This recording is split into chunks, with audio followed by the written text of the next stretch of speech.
Bonjour, bonsoir selon l'heure à laquelle vous allez nous suivre. Nous voulons vous inviter à suivre un message assez atypique que Dieu a placé dans notre cœur, c'est la génération Néhémie. Et les sous-thèmes que nous abordons, c'est 7 choses à connaître et à pratiquer pour les relèvements d'une nation. Au travers de ce message, nous voulons montrer qu'en tant qu'enfants de Dieu, Dieu nous a placés dans une nation où nous sommes appelés à jouer un rôle. Nous allons aborder quelques principes qui sont d'une très grande importance, mais j'insiste, selon l'intitulé, non seulement à connaître, et à pratiquer. Suivez et que Dieu vous bénisse. Que Dieu soit béni. Je voudrais nous inviter à lire un bouquet de passages. Il y en a 4 tirés du même livre. Le livre de Néhémie. Nous lisons d'abord Néhémie au chapitre 1er. Et nous lisons le verset 2 jusqu'au verset 4e. Néhémie chapitre 1er.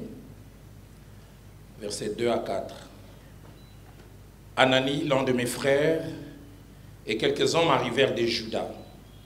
Je les questionnai au sujet des Juifs réchappés qui étaient restés de la captivité et au sujet de Jérusalem. Ils me répondirent, ceux qui sont restés de la captivité sont dans la province, au comble du malheur et de l'opprobre.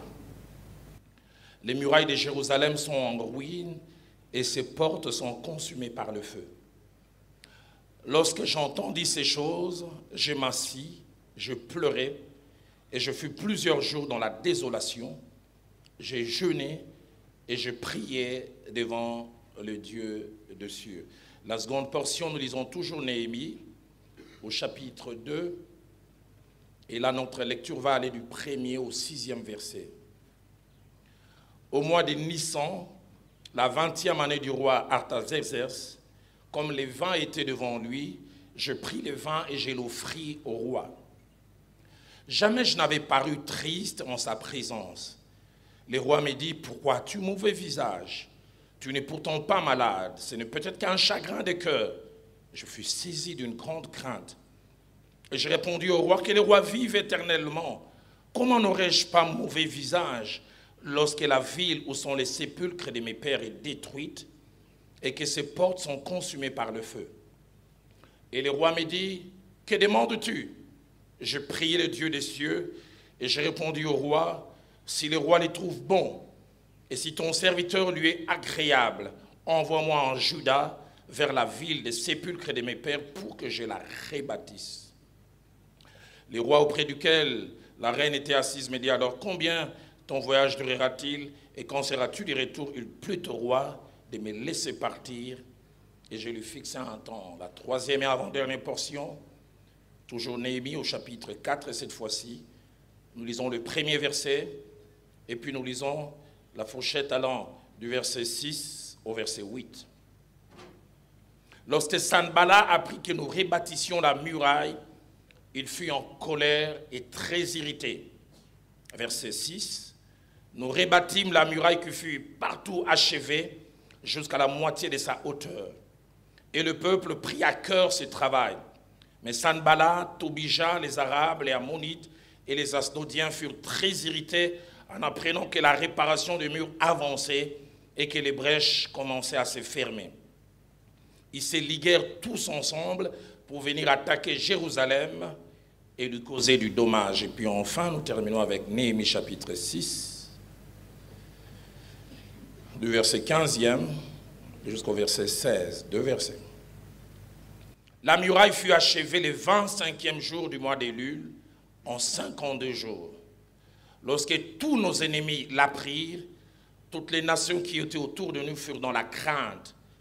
Elles éprouvèrent une grande humiliation et reconnurent que l'œuvre s'était accomplie par la volonté de notre Dieu. Amen. En ces jours, partant de ces 4 textes, Dieu m'a mis à cœur de parler sur le thème « Génération Néhémie » ou 7 choses à connaître et à pratiquer pour le relèvement d'une nation. 7 choses à connaître et à pratiquer pour le relèvement d'une nation. Le but de ce message à la fin, c'est que toi et moi, nous soyons plus conscients des enjeux actuels, mais surtout que nous puissions prier. Nous puissions prier parce que j'en ai la conviction, nous sommes en train de vivre une période prophétique. Une période prophétique que nous devons identifier et une période prophétique qui nous oblige à avoir les comportements qu'il faut. Je me suis battu d'un côté avec la conviction d'un rôle que Dieu veut que je puisse jouer, avec d'un autre côté la modestie et l'humilité que j'hérite de mon père, le feu Jacques-André Vernon. Alors que j'ai préparé ce message loin d'ici, au sud-est de notre pays, au Katanga, Dieu m'a montré comme si je tenais un sifflet et des centaines de milliers de personnes attendaient que je siffle pour que quelque chose commence. Je me disais, mais Roland, tu es si important. C'est pour ça que je dis, je me battais entre la modestie, l'humilité et l'autorité. J'en ai l'assurance que je vais faire usage de mon sifflet. Et avant d'entrer dans les vifs du sujet, j'aimerais faire 5 déclarations qui font partie des choses auxquelles je crois. Et même je crois fortement. J'ai dit je, c'est moi, Roland Dallot. Je ne vous oblige pas forcément à être du même camp que moi, à avoir la même opinion, que dis-je, la même conviction. Mais si d'aventure vous l'avez, je ne serai pas contre. La première conviction que j'ai la ferme assurance que la République démocratique du Congo n'est pas une nation lambda. J'en ai l'assurance et la certitude. La République démocratique du Congo est un pays spécial, avec un rôle spécial à jouer, avec un destin spécial. Pensez-y, nous ne l'avons pas demandé. Un politique, un étudiant des choses, qui n'est même pas de notre nationalité, a dit que l'Afrique avait la forme d'un revolver, dont la gâchette se trouve. Une nation particulière. Aide-moi à dire à ton voisin, je suis fier d'être congolais. Enfin, si du moins tu l'es, il est possible que tu ne sois pas.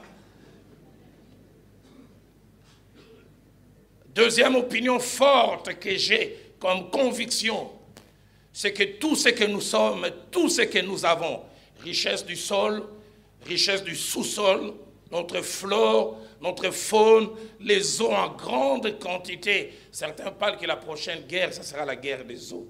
Les eaux que nous avons, et même la qualité d'hommes et de femmes que nous avons, Dieu nous a donné cela à dessein. Et pensez-y, dans les quelques années qui vont venir, il y a un minerai qui est déjà en train de peser dans l'histoire de toute l'humanité, et Dieu a fait qu'au moins 65% soit chez nous. Est-ce un hasard? Nous sommes un pays spécial, avec un destin spécial. C'est pourquoi j'aime les Quinois quand ils disent RDC.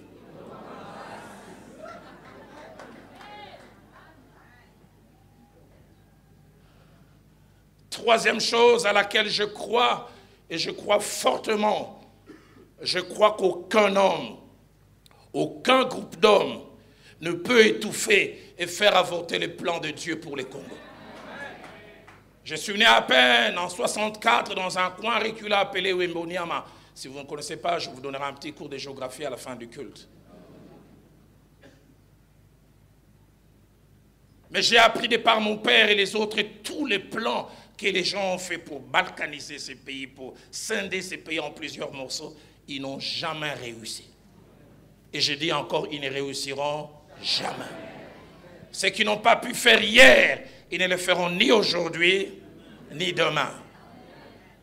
Parce que Dieu a un plan. Au maximum, ce qu'ils ont pu faire et ce qu'ils peuvent faire, c'est peut-être retarder ces plans. Mais ils peuvent le faire avorter. Parce que derrière ces plans, il y a Dieu lui-même. Et j'aime cette parole de sagesse dans Actes des Apôtres, chapitre 5, au verset 39. Alors que les gens voulaient faire du mal aux apôtres, un homme sage appelé Gamaliel s'est levé et dit, ne courez pas les risques d'avoir combattu contre Dieu. J'aimerais dire à ces gens, s'ils sont ici, s'ils ne sont pas ici, allez leur dire qu'ils ne courent pas les risques de combattre le Dieu de mon pays.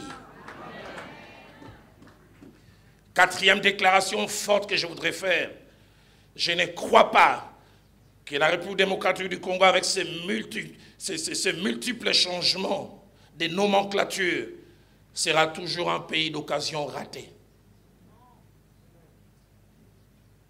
Quand je suis né, ça s'appelait République du Congo. On est devenu, en 71, 72, j'étudiais à l'Athénée de Kalina. C'était dur de passer du Congo à Zaïre. Les CO sont devenus des Z. Je me souviens de la difficulté qu'on avait de chanter la zaïroise. Les transitions sont souvent difficiles. Et puis en 97, alors qu'on était à Nairobi, quelqu'un est venu nous dire les choses ont changé. On est redevenu république, cette fois-ci démocratique du Congo. Et les Congolais, ils ont des sens de l'humour. Quelqu'un dit tous les Z sont changés par les C, les A sont changés par les Co. Il m'a même dit en appelant des Kinshasa, il dit Zambe Komikondo. Et les gens de l'Est à Goma, ils sont très intéressants. Vous savez, à Bukavu, il y a des frétins qu'on appelle Sambaza. Ils ont commencé à appeler ça Sambako. Et j'ai dit, malgré tous ces changements de nomenclature, le Congo a toujours été comme un pays d'occasion raté. Mais je déclare comme un prophète, il ne le sera plus. Occasion ratée, j'ai un père qui cette année aura 81 ans. Quand indépendance, il y a eu, mon père avait 22 ans, il m'a dit, il a dansé indépendance tcha-tcha. Il a espéré que les choses allaient mieux aller. Et puis, l'espérance est transformée en cauchemar. J'étais tout jeune. Le jeune officier Mobutu a pris les pouvoirs. Oh, certains qui sont nés avant-hier ne peuvent comprendre cela. Moi, je suis né il y a un peu plus tôt. J'étais tout petit, je me rappelle dans ce petit stade, j'étais sur l'épaule de mon père. Cette histoire m'est restée. Un jeune colonel mince et beau, il pliait ses manches, il disait « retroussons les manches ». Et tout le monde a rêvé d'un grand Congo. Les rêves n'ont duré que quelques temps, jusqu'à ce que zaïrianisation, rétrocession et toutes ces choses aient transformé l'espérance encore en cauchemar. Que dire de mai 77? Tout le monde a rêvé que celui qu'on appelait le maréchal parte. Je me souviens à l'époque, avant que je ne quitte Nairobi, les gens disaient « Sokbache, élection Mobutu na Mangobo, Mangobo a gagné ». Mangobo, c'était un comédien de l'époque, parce que tout le monde en avait marre. Et on a chanté « Ouh ».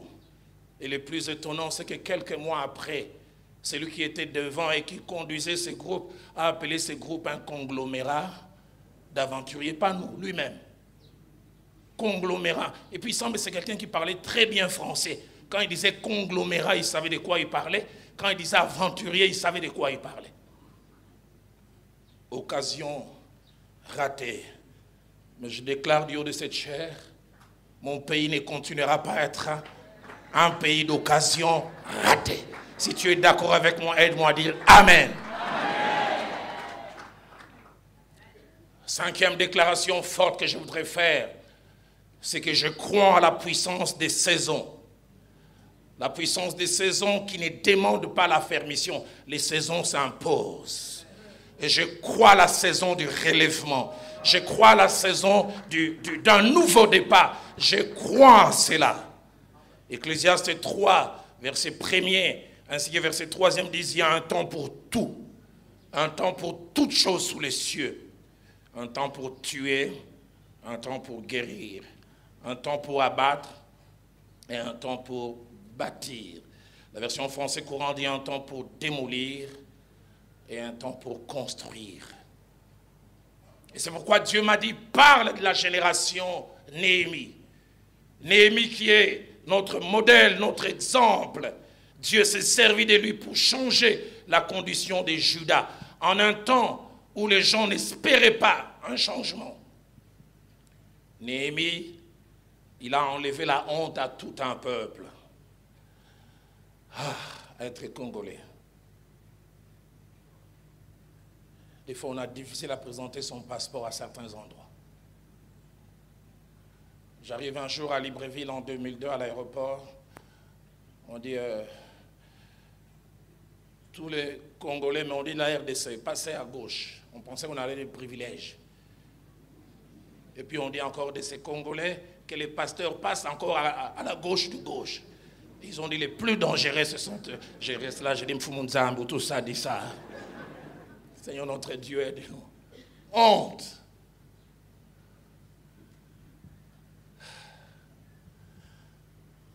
En 2008 au Maroc, j'étais parti d'ici, du Maroc, je devais aller plus loin. Je donne mon passeport, on commence à retourner 1 heure du temps. Je regarde ce monsieur et dis, vous êtes reconnu des faussaires. Je dis, mais je suis pasteur. Il dit, mais oui, mais congolais.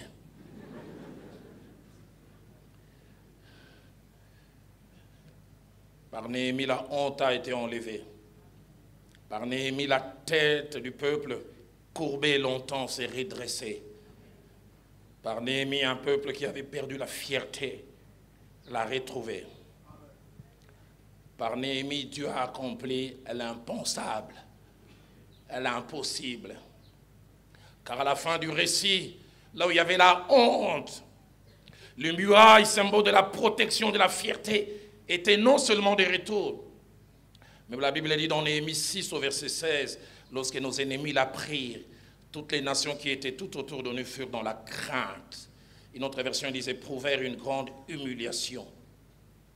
Mais avant de laisser Néhémie nous enseigner en quelques minutes, je voudrais qu'on fasse mieux connaissance de lui. Qui était Néhémie? Premièrement, son nom Néhémie, Nehemiah, en hébreu signifie Dieu console. Dieu apaise nos cœurs. Deuxièmement, dans Néhémie chapitre 1er, au verset 1er, la Bible nous montre que son père s'appelait Akalia. Et toutes les études montrent que de par son nom, il devait être de la tribu de Juda.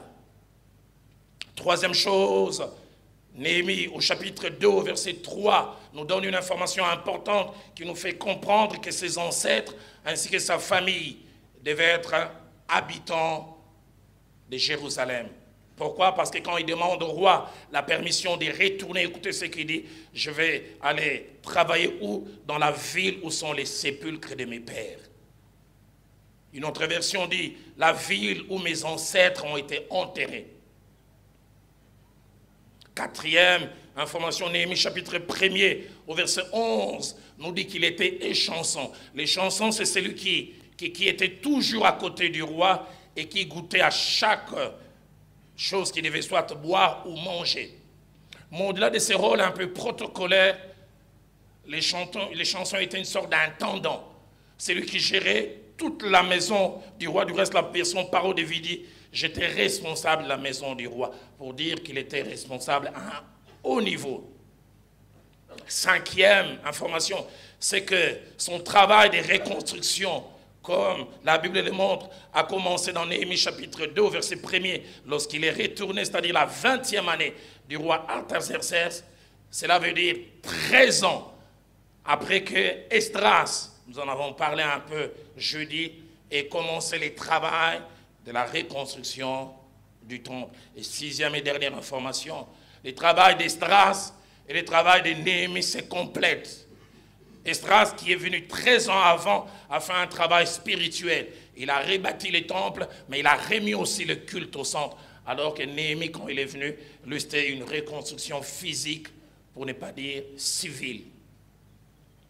Mais si Néhémie a pu avoir un tel succès, qu'a-t-il fait que nous devrions aussi faire? Quelles sont les choses, les ingrédients qui ont accompagné ce merveilleux travail de relèvement et de reconstruction? La première chose que Néhémie nous apprend, c'est qu'il est possible d'être enfant de Dieu ou chrétien, mais patriote. Je voudrais le répéter, il est possible d'être enfant de Dieu ou chrétien et patriote, c'est-à-dire aimer son pays, y être attaché, être préoccupé par son bien-être. Un patriote est défini comme étant quelqu'un qui aime sa nation, se met au service de celle-ci et la sert avec dévouement et qui est prêt à tout pour défendre les intérêts de cette nation, de cette patrie. Être enfant de Dieu et même serviteur de Dieu ne sont pas compatibles avec le fait d'aimer sa nation. Dans Actes des Apôtres, chapitre 22, au verset 3, les grands apôtres Paul ne pouvaient pas s'empêcher, tout enfant de Dieu qu'il était, tout serviteur de Dieu, tout citoyen céleste qu'il était, il disait, je suis juif, né à Tars et en Cilicie. Toujours l'apôtre Paul, écrivant aux Philippiens, il dira qu'il est de la race d'Israël, de la tribu de Benjamin, et il ajoutera même Jésus, hébreu, né d'hébreu. Il montrait qu'il avait des assises terrestres. Et le patriotisme de Néhémie sointe, ça ressort au travers de la parole de Dieu. Ça ressort à 3 niveaux. Premier niveau, l'intérêt qu'il avait pour les choses de sa nation. Néhémie et plusieurs sont partis en déportation. Et là où il est allé en déportation, sa condition a changé. Il est devenu l'un des bras droits du roi. Il mène une belle vie, non sans son cœur est toujours attaché à sa nation. Qu'est-ce que la Bible dit? Quand quelques personnes reviennent, Néhémie chapitre 1 verset 2, Anani l'un de mes frères et quelques hommes arrivèrent de Juda. J'aime ce que la Bible dit, je les questionnais. Il y a intérêt, je suis allé les interroger. Comment va Juda? Comment va notre nation? Néhémie, mais tu es bien là où tu es. Ta condition est bonne. Il veut dire non, je suis ici, mais mon cœur est lié à cette nation. Deuxième chose qui montre le nationalisme et le patriotisme de Néhémie, c'est sa réaction lorsqu'il apprend les mauvais états de son pays et de sa cité. On lui dit dans quel état Jérusalem se trouve. Écoutez la réaction lorsque j'entendis ces choses et je pleurais. Je fus plusieurs jours dans la désolation. Je jeûnais, je priais le Dieu des cieux. Douleur et douleur intense, lui va bien, mais sa nation ne va pas bien. Troisième chose qui montre son degré de patriotisme, c'est Néhémie chapitre 2, versets 1 à 3. Et soit dit en passant, entre la fin de Néhémie chapitre 1er et Néhémie chapitre 2, versets 1 à 3, il s'est passé 4 mois. 4 mois depuis qu'on lui a annoncé la nouvelle. Mais il semble comme s'il porte un masque de tristesse depuis qu'on lui a dit ça. La preuve, quand il est en train de servir le roi, il est triste. Lui-même, il dit, je n'ai jamais paru triste en présence du roi. Et le roi lui demande, pourquoi as-tu l'air triste? Écoutez sa réponse, comment n'aurais-je pas l'air triste alors que la ville des sépulcres de mes pères est détruite? Papa, anga nazana bien à Washington, ba kufa na ba mokuna. Moi, je suis bien ici à Washington. Je suis bien ici à Toronto. Donne-nous des Néhémies. Et à l'intérieur et à l'extérieur, aide-moi à poser la question à ton voisin. Est-ce que tu aimes ce pays? J'aimerais dire à quelqu'un, si toi tu es prêt à passer par l'Angola pour aller en Europe en changeant de nom, hein, Kabongo, Mukendi, qui deviendra Agosto do Pinto, vas-y. Moi, je ne partirai pas, moi, je resterai ici. Parce que j'aime cette nation. Ça peut choquer certains, surtout les puristes. Mon cœur fond quand j'entends les chants qui célèbrent notre Dieu. Mais chaque fois que l'on chante notre hymne national, si j'en ai la possibilité, je mets ma main sur le cœur parce que j'aime cette nation. Peut-être vous l'avez obtenu, cette nationalité, d'une autre manière. Moi, je l'ai de par ma naissance. Pourquoi aimer sa nation? Parce que c'est un don de Dieu. C'est Dieu qui nous a donné. Un frère me disait, papa, américain, États-Unis. Mais il ne nous demande pas. Il nous a imposé cette nation et il sait pourquoi. Et il sait pourquoi aussi qu'il a permis que nous naissions à cette époque. Pourquoi aimer notre nation? Parce que le bonheur de cette nation est attaché à notre bonheur. J'aime quand Jérémie, parlant aux exilés, il leur dira de prier. Pourquoi? Parce que leur bonheur dépendait de l'endroit où ils se trouvaient. Deuxième chose que nous voyons comme secret du relèvement que Néhémie a dû pratiquer, c'est qu'il n'y a pas de relèvement sans la volonté. Pas de relèvement sans la volonté. Pas de relèvement sans disposition d'agir, sans fermeté, sans constance. Je ne sais pas si c'est vrai. Il semble qu'un politique était sur une grande route pleine de trous. Les gens ont dit qu'ils ont vu ça à la télé, moi je n'ai pas vu. Et il a vu les trous lui-même, il a tapé les médias. Et ce n'est pas un peuple lambda. C'est quelqu'un élevé en responsabilité. Que dire du commun des mortels? J'ai vu des jeunes gens à Kinshasa, ils disent que c'est bébé baté, kango bakabela biso 10 000. Mutuna mutake ne se débrouiller. Qu'on vende cette nation, qu'il le donne à chacun, qu'il aille se débrouiller. Pas de relèvement sans la volonté. Sans la volonté. J'aimerais dire à quelqu'un, le relèvement de cette nation ne se fera pas sans nous. Un ami disait, ne pensez pas qu'un jour on va vous inviter sur le boulevard Lumumba. On dit à la télévision, Congolais, Bobima, développement Zoya, le Lobo Yambambo. Et ça atterrit en Gilles, ça passe, développement yé. Ton dima qui te fait yé.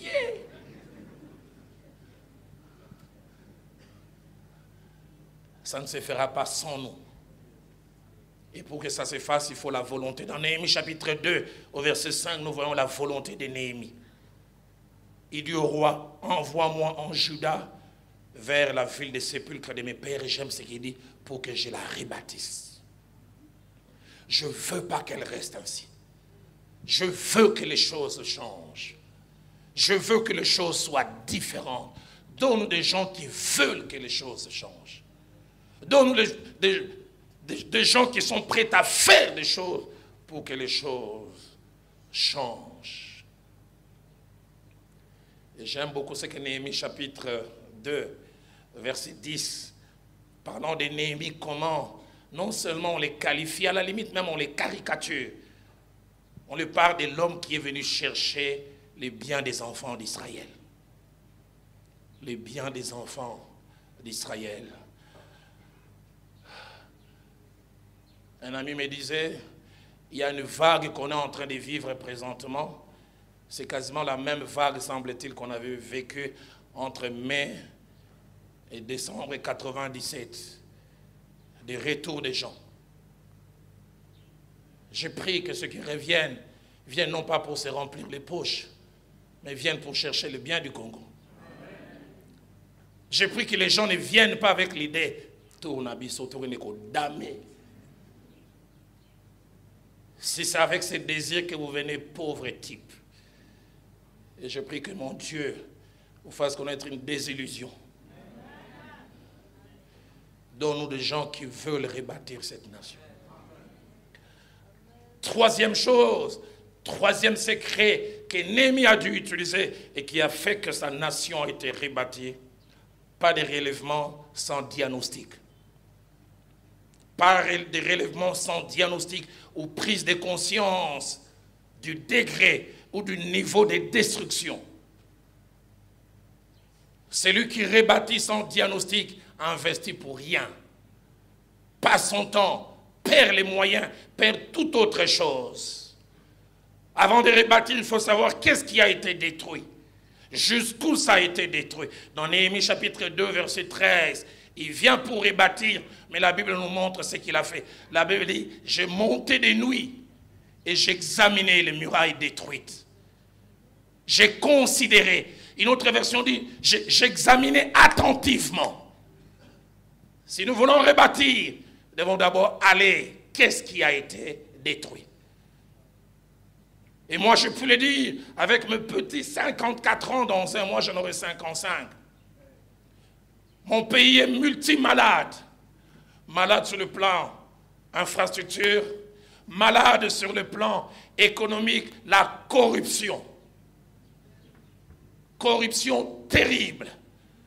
Des investisseurs qui viennent et ces ministres, ces responsables, où est mon pourcentage? Des gens qui viennent pour le bien-être du pays retournent avec leurs projets parce qu'un individu n'a pas été servi. Maladie. Et cette maladie est à la fois au sommet, mais aussi à la base. Aide-moi à dire à ton voisin, nous sommes tous malades. Moi, j'ai un voisin qui joue au Saint-Étienne, je lui dire, Lionel, tout ça malade. Malade au Congo. Je suis choqué quand je descends en Djili. On a mis de belles routes, on a mis des séparateurs. Et ce ne sont pas des jeunes gens de 14, 15 ans. Ce sont des mamans de 54. On a mis un séparateur. Et elles trouvent, aller contourner là-bas, c'est loin. Mamundaya. Malade nous tous. Malade. Je suis au feu rouge. Le feu rouge, je m'arrête. L'esprit de mort ne s'arrête pas. Je vois cet esprit de mort quand il me dépasse. Il dit chauffeur français. Donc pour lui, moi qui respecte le feu rouge, je suis un chauffeur malade. Malade à un degré inimaginable. Malade sur le plan académique. Des licenciés aujourd'hui qui n'ont rien des symptômes d'un licencié. J'ai vu cette scène, on posait la question à un licencié de l'UPEN. Presque en deuxième licence. Son prof lui pose la question, mais cette histoire, finalement, lui il dit que c'est à toi. Et toi tu dis que ça... Où tu as eu ça? Écoutez, calmement. Il dit que j'ai volé. Je n'ai pas volé, on m'a vendélé. On m'a vendélé. Bateke la kingai.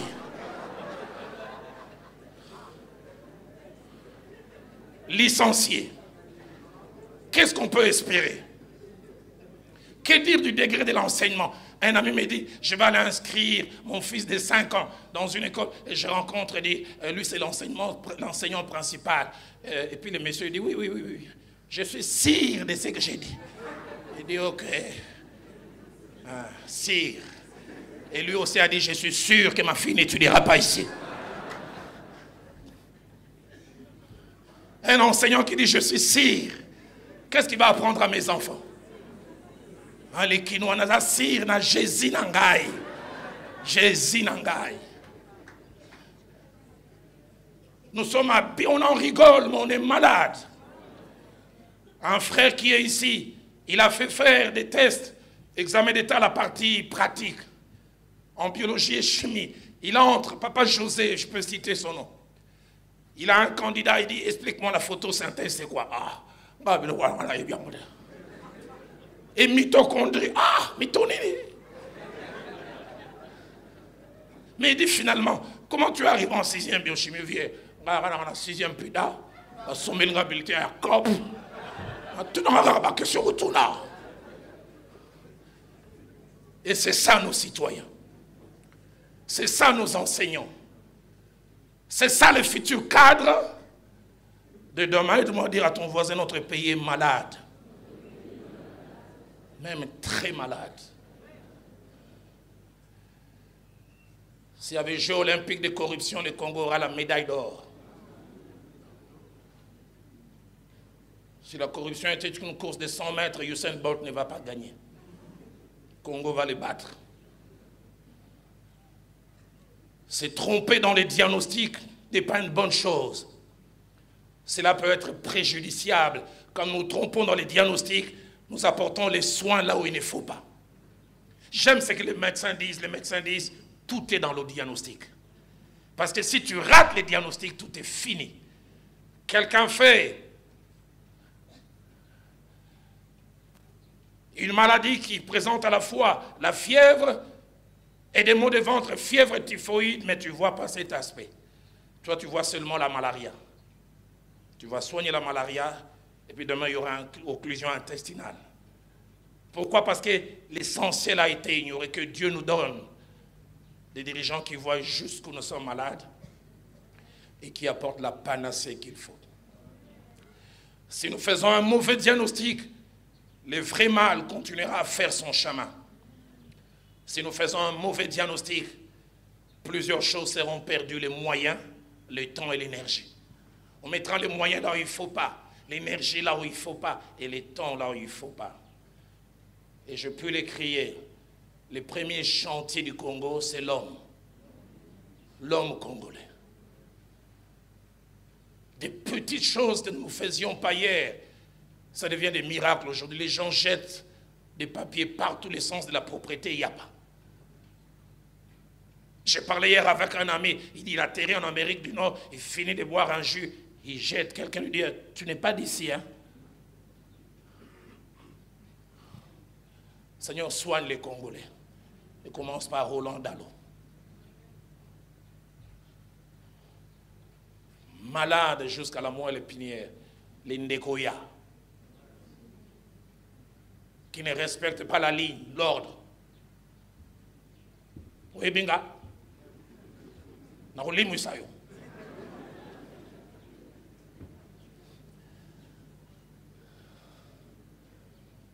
Quatrième chose qui participe au relèvement, c'est que pas de relèvement sans la foi. Pas de relèvement sans la foi, et la foi est un ingrédient principal. Néhémie est arrivé, il a trouvé un degré de chaos très poussé. Tellement poussé qu'humainement parlant, tu peux te dire, je commencerai où? Quelqu'un parlant du Congo, il a dit que le Congo est un pays multimalade. Il fait l'appendicite, il a des maux des dents, il fait la malaria, mais il a aussi les mbassos. Et tu te demandes, je commence par quoi? L'appendicite, mbasso ou malaria. Il faut la foi. Et nous croyons que les choses changeront. Et Néhémie, malgré les chaos qu'il y avait devant ses yeux, il avait la foi. Dans Néhémie chapitre 2, verset 20, il vient, il communique à un groupe de gens. Et j'aime ce qu'il leur dit. Le Dieu des cieux nous donnera les succès. Nous, ses serviteurs, nous nous lèverons et nous bâtirons. L'expertise, elle est bonne, mais la main de Dieu doit l'accompagner.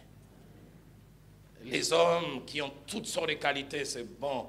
La Bible dit, si l'Éternel ait bâti la maison, ceux qui la bâtissent travaillent en vain. La foi que Néhémie avait à trois visages, c'est un ingrédient invisible d'abord, mais visible, présent dans le cœur de celui ou celle qu'il a. Deuxièmement, la foi devient visible par les actions que l'on pose. Du reste, quand il a commencé à poser les actions, les gens se moquaient de lui. Qu'est-ce qu'il va faire? Va-t-il redonner la vie à des monceaux? J'aimerais dire à celui qui veut faire les relèvements, personne n'aura de la foi à ta place. C'est à toi de croire plus que tout le monde. Et la véritable foi est un chemin solitaire. Tu commences à avancer et les autres te suivront. Donne-nous des gens qui croient, des gens qui espèrent. Troisièmement, la foi est pleine de détermination. Elle n'abdique pas, elle ne lâche pas si vite. Cinquième chose que Néhémie a dû utiliser et qui a participé au relèvement, c'est que celui qui travaille pour les relèvements doit savoir une chose. Son travail ne plaît pas à tout le monde. Le travail de relèvement ne plaît pas et ne va pas plaire à tout le monde. Néhémie a compris cela, il a vu cela. Dans Néhémie chapitre 2, verset 10. Et dans Néhémie chapitre 4, verset 1er, la Bible en parle. La Bible dit dans Néhémie chapitre 2, verset 10. Sanballat, les Horonites et Tobija, les serviteurs, ayant appris ce que nous faisions, eurent un grand déplaisir de ce qu'il venait un homme pour chercher le bien des enfants d'Israël. Et Néhémie chapitre 4, verset 1 dit, lorsque Sanballat a appris que nous rebâtissions la muraille, il fut en colère et très irrité. Une autre version dit, il fut en très grande colère. Pourquoi? Parce que Sanballat, Tobija avait monté tout un circuit de mafia. Et c'est au travers de ce circuit qu'eux vivaient, ils s'enrichissaient. Vous devez savoir que les désordres peuvent profiter à certaines personnes. Vous n'avez aucune idée. Quand certaines choses ne vont pas ici, cette situation de ça ne va pas, ça profite à plusieurs. Pour plusieurs, nous sommes devenus un grand marché. Je n'ai rien contre ce pays scandinave qui nous envoie du poisson.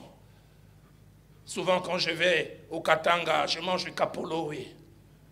Je vais à Kalemi, dernièrement, j'ai mangé du fretin frais. Et l'on dit que les poissons chez nous meurent de vieillesse. Pourquoi? Parce que nous importons des poissons tués il y a 20 ans, conservés. Certains disent des fois on utilise les formoles. Et ces gens qui ont fait de nous un marché depuis autant d'années, vous pensez qu'ils voudront qu'un jour, tout ce que nous avons comme circuit des poissons aussi puisse se développer? Jamais. Au nord-sud de notre pays, nous vivons totalement. Je ne dis pas qu'il ne doit pas y avoir échange. Mais des fois, à 90%, tout nous vient des pays frontaliers. Leur économie en hausse parce que nous ne faisons rien. Et ces gens voudraient que les choses continuent comme ça. Le relèvement ne va pas plaire à tout le monde. Il est même prouvé, la plupart des endroits où il y a des troubles, ce sont des endroits où il y a des gros intérêts. Et les gens veulent que les troubles continuent, afin qu'ils se remplissent les poches. Adversité.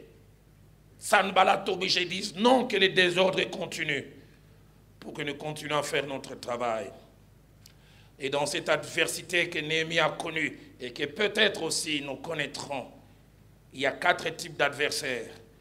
Il y a premièrement les adversaires ouverts, qui assument, qui disent qu'ils ne nous aiment pas. Deuxièmement, il y a des adversaires cachés, qui se font passer pour nos ennemis, nos amis plutôt, mais leur but c'est nous détruire de l'intérieur. Vous vous souvenez de ce grand général romain qui a dit si vous n'arrivez pas à les vaincre, faites semblant de les rejoindre. Les ennemis cachés. Troisième type d'ennemis, ce sont ceux qui, comme Sanballat et Tobijah, nous combattent au début et veulent nous empêcher de commencer. Ils disent ne les laissez pas commencer. Le quatrième type d'ennemis, c'est ceux qui nous combattent au milieu. Ceux qui, quand nous prenons l'élan, ils disent hey, il faut arrêter cet élan.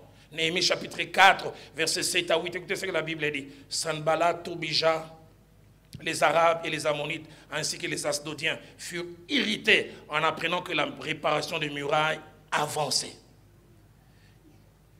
Et que les brèches commençaient à se fermer. Il avait dit, ils se liguèrent tous ensemble pour venir attaquer Jérusalem et lui a causé du dommage. Une autre version dit, pour arrêter les travaux. Il y a des bons signes. Il ne faut pas laisser que ça aille. Mais je voudrais les déclarer comme ces prophètes à qui Dieu a donné ces sifflets. Le temps d'essayer de nous combattre et de nous vaincre un peu est fini. Le grand Congo est de retour et nous vaincrons. Plus rien ne va nous écraser. Si tu ne crois pas en cela, je crois en ta place et je dis Amen. Sixième et avant-dernière chose, secret du relèvement de Néhémie.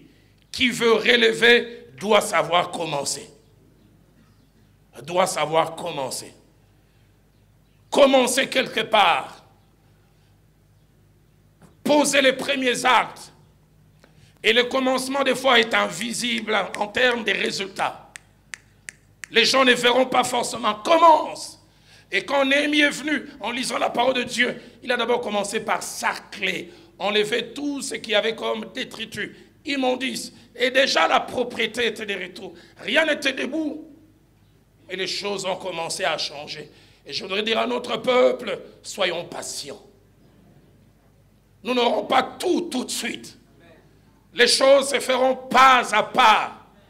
Néhémie chapitre 3, verset 1 à 32, nous parle des débuts de travaux. Mettre la propriété, rebâtir les murailles, boucher les trous. Voilà ce qu'ils ont eu à faire. Septième et dernière chose avant que nous puissions prier. Parce que Dieu me mettait à cœur que ce message sans prière ne vaut rien. C'est que le relèvement sera toujours un processus. Ça ne sera pas un phénomène. Ça ne se fera pas par baguette magique. Aide-moi à dire à ton voisin, ça prendra du temps. Le relèvement est et sera un processus.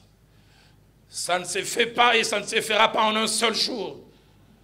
Ça demandera du travail, pas seulement la prière. Ça demandera la patience. Dans Néhémie chapitre 4, au verset 6, j'aime ce que ma Bible dit. Nous rebâtîmes la muraille qui fut partout achevée jusqu'à la moitié de sa hauteur. Et j'aime ce que la dernière phrase dit, et le peuple prit à cœur le travail, jusqu'à la moitié. Ce n'est pas encore totalement, mais déjà ce n'est plus. Ce n'est plus le chaos du départ, mais ce n'est pas encore totalement. Soyons patients, apprenons à apprécier chaque chose et laissons le temps nous amener vers la perfection. Néhémie chapitre 6, au verset 15, nous dit à la fin, la muraille fut achevée en 52 jours. Pendant quelques heures, il a fallu 2 jours. Ce qui s'est fait au premier jour avait l'air insignifiant. Quand on est arrivé au 10e jour, quelqu'un pouvait dire ce n'est que ça. Quand on est arrivé au 30e jour, ben, on a fait quelque chose. Mais au 52e jour, les murailles qui étaient tombées étaient debout. Fièrement pour dire I'm back. Je suis de retour. La fierté du peuple est revenue. Lionel demande aux musiciens de revenir alors que je termine avec cette parole d'illustration que Dieu a placée dans mon cœur. Dans un mois, j'aurai 55 ans. Et souvent, quand je pense à notre nation, mon cœur saigne. Les pères de l'indépendance, ils ont rêvé pour notre nation. Et Dieu leur a inspiré les paroles de notre hymne national. Et dans ces paroles, ils ont dit 2 choses qui me frappent. Ils ont dit, nous bâtirons un pays plus beau qu'avant. Mais on attend toujours qu'on les bâtisse. Ils ne se sont pas arrêtés là. Les jours de l'indépendance, ils ont dit, dressons nos fronts longtemps courbés. Si déjà à l'époque, les fronts étaient courbés, aujourd'hui, ils ne sont plus courbés. Ils ont été tellement courbés à un moment qu'ils sont allés jusqu'au niveau des genoux. Plaise à Dieu qu'il se relève, et il se relève réellement. Aide-moi à dire à ton voisin, il va se relever. Je me retrouve ce jour-là, le 4 novembre 2008. Je préparais un message que je prêchais le dimanche. Je n'ai jamais oublié dont le thème était ma frustration, ma vocation. Et tout le monde entier était en suspens parce qu'il y avait élection aux États-Unis. Et un jeune sénateur noir d'Illinois, Illinois, comme eux-mêmes disent, était en train de gagner. Et je me souviens, ce jour-là, j'ai décidé d'aller dormir parce que j'avais un message le lendemain. Mes filles, ainsi que mon épouse, sont restées éveillées.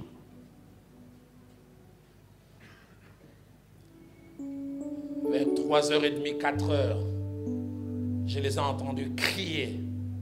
Elles ont crié tellement fort que j'ai dû sortir. Et quand je suis sorti, j'ai vu Barack et Michelle Obama sur le podium en train de saluer le peuple parce qu'il était élu président. Mais l'image qui m'a frappé, qui ne quittera jamais à ma tête, même quand j'aurai 100 ans, si les sourcils blancs, c'est quand j'ai vu ce pasteur noir américain qui était dans la foule. Il avait cette position, Jesse Jackson, les larmes perlaient de ses yeux. Pourquoi? Parce qu'il était l'ami du rêveur Martin Luther King. Il était là ce jour-là quand Martin Luther King a dit I have a dream. J'ai fait un rêve. Et il a tellement vécu des choses. Il a vu Martin Luther King, les rêveurs, mourir. Il a été lui-même plus d'une fois maltraité, que sûrement il ne s'imaginait pas quand sa génération, il verrait les rêves s'accomplir. Et les larmes qui coulaient de ses yeux voulaient dire, Dieu m'a donné le privilège de vivre ça. Il y a une semaine, j'étais au Katanga, comme ça, et cette image m'est revenue alors que je le suivais.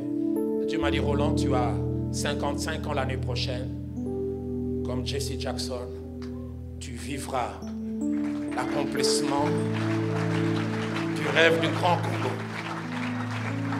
J'ai dit au Seigneur, si je vois tout, je te bénirai. Mais si je ne vois que les balbutiements et que mes filles et mes petits-enfants voient les restes, je ne serai pas malheureux. Dieu veut que toi et moi, nous soyons de la génération Néhémie. Et Dieu m'avait donné ce sifflet. Et en cette matinée, je le prends et je siffle.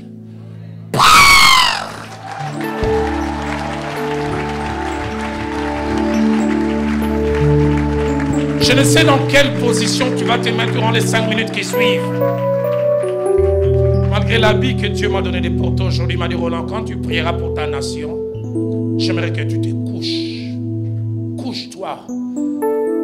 Alors que ce merveilleux cantique est en train de monter, y a-t-il un enfant de Dieu mais qui aime le Congo? Un patriote comme Néhémie, un homme de foi pour cette nation, un homme prêt à faire les bons diagnostics et à accepter que nous sommes malades, un homme prêt à dire quelle que soit l'adversité. Ah, quand j'ai écouté ces cantiques, j'ai dit, Dieu a inspiré Feu Moloto à l'époque. Chaque parole de ces chants est profond, fort. C'est même une prière. Soleil levant, lève-toi sur ma nation. Oh Jésus. Vous venez de suivre ce message, comme je le disais, assez atypique que Dieu a placé dans notre cœur. Et au travers de ce bel exemple qu'est Néhémie, nous avons vu qu'en tant qu'enfant de Dieu, on peut aussi être patriote, aimer sa nation. Nous avons aussi vu combien il est important pour le relèvement d'une nation que l'on puisse avoir la foi, quels que soient les degrés de destruction. Nous avons vu aussi qu'en tant qu'enfant de Dieu, il faut faire un bon diagnostic, voir qu'est-ce qui a été détruit et qu'est-ce qu'il faut faire. Et nous avons insisté pour qu'il y ait un relèvement, ça se fera avec les temps. Plaise à Dieu que nous puissions non seulement connaître ce principe tel que nous l'avons dit, mais que nous puissions le pratiquer pour le relèvement de notre nation et de votre nation. C'est pourquoi pas que Dieu vous bénisse.